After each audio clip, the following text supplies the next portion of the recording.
हनुमान् श्रीपदो वायुपुत्रो रुद्रो नघोजरः अमृत्यवीरवीरश्च ग्रामवासो जनाश्रयः धनदो निर्गुणः शूरो वीरो निधिपतिर्मुनिः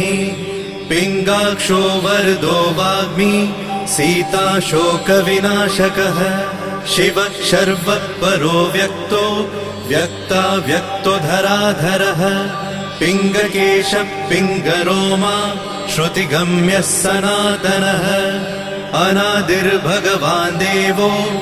विश्वहेतुर्जनाश्रयः आरोग्यकर्ता विश्वेशो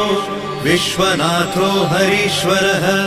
भर्गो रामो रामभक्तः कल्याणप्रकृतिस्थिरः विश्वम्भरो विश्वमूर्तिर्